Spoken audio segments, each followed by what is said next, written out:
A Europa e o mundo testemunharam hoje um momento para a história. Alemanha e França assinaram um novo tratado de cooperação para fortalecer a União Europeia e ainda frear o crescimento do populismo e do nacionalismo.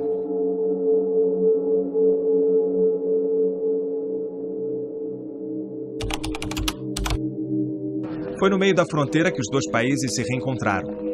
De um lado, a França de Emmanuel Macron, do outro, a Alemanha de Angela Merkel. O presidente e a primeira-ministra representam duas nações que já foram inimigas e, há tempos, preferiram caminhar juntas.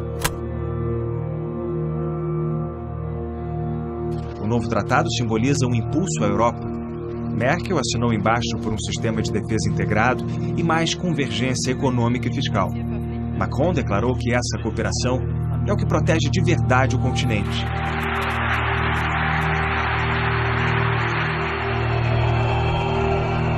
Só que os aplausos e as vaias escancaram uma Europa dividida. Merkel e Macron precisam de mais do que uma carta de intenções para convencer as ruas.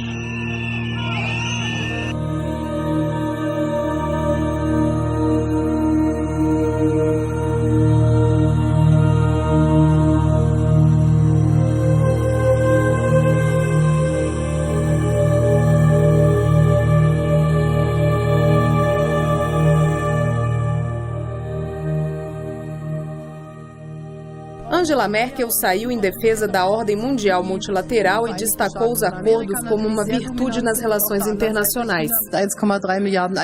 Eu e os integrantes do meu governo lutaremos com todas as forças para que o multilateralismo é algo indispensável para o desenvolvimento no mundo todo.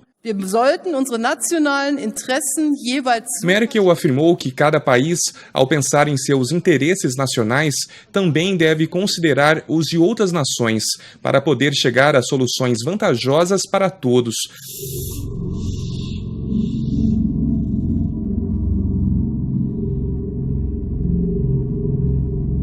Na Europa, a França e a Alemanha assinaram um novo tratado de cooperação. Parece um antídoto para o sentimento anti-União Europeia que se espalha por alguns países do continente.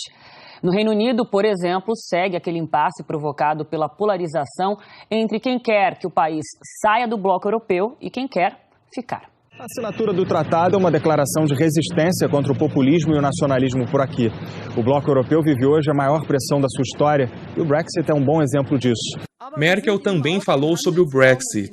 Ela disse que espera uma saída ordenada do Reino Unido da União Europeia que permita manter uma boa parceria para o bem de todos. Ela também lembrou que em algumas áreas, como a segurança, a cooperação com o Reino Unido é indispensável. Temendo as incertezas sobre o futuro do Reino Unido após a saída da União Europeia, muitos britânicos começaram a estocar comida. O governo garante que não haverá escassez, mesmo se o divórcio for litigioso. Os detalhes de Londres com o correspondente Felipe Killing. O futuro do Reino Unido hoje é um grande ponto de interrogação. A data oficial para a saída da União Europeia é 29 de março e até agora não há nada definido. Sem um acordo, as relações com o bloco podem ser cortadas do dia para a noite. Uma das consequências imediatas seria o fechamento das fronteiras, com filas enormes para cruzar as importações. Nesse cenário de incertezas, muitos britânicos estão se preparando para o pior e estocando comida. E já tem gente lucrando com o desespero alheio.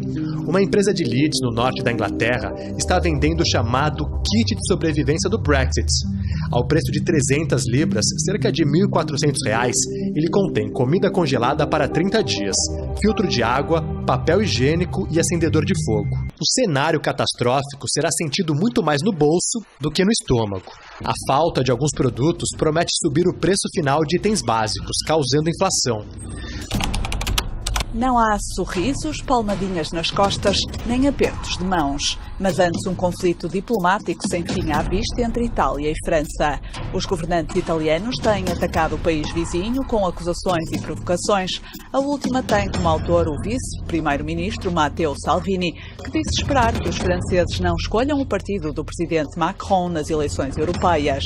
Mas as críticas começaram pela política migratória da França. Ele dá-nos lições sobre generosidade, bondade, hospitalidade, solidariedade e depois rejeita milhares de migrantes na fronteira com a Itália, em Ventimiglia e Piemonte. Espero que os franceses consigam em breve libertar-se de um presidente tão mau. O parceiro de coligação, o vice-primeiro-ministro italiano Luigi Di Maio, também já tinha acusado a França de gerar pobreza em África. Se a França não tivesse colónias africanas, as quais empobrece, seria a 15ª potência económica mundial, mas está entre as que lidera por causa do que está a fazer em África. A decisão de Donald Trump de retirar as tropas americanas da Síria criou uma crise entre Estados Unidos e Turquia, aliados na OTAN, a Aliança Militar Ocidental. Trump ameaçou devastar a economia da Turquia se o presidente Recep Erdogan cumprir a promessa de esmagar as milícias curdas que atuam no norte da Síria.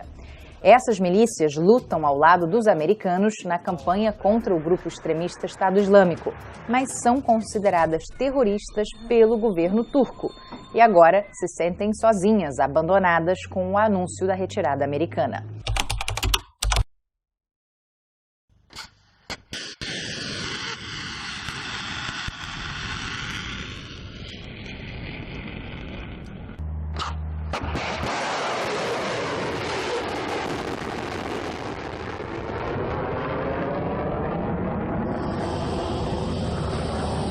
A Rússia revelou imagens dos testes de um novo míssil hipersônico. O dispositivo é chamado de Avangard. De acordo com o presidente russo Vladimir Putin, o sistema é invencível para a tecnologia atual e até mesmo para futuras tecnologias dos inimigos.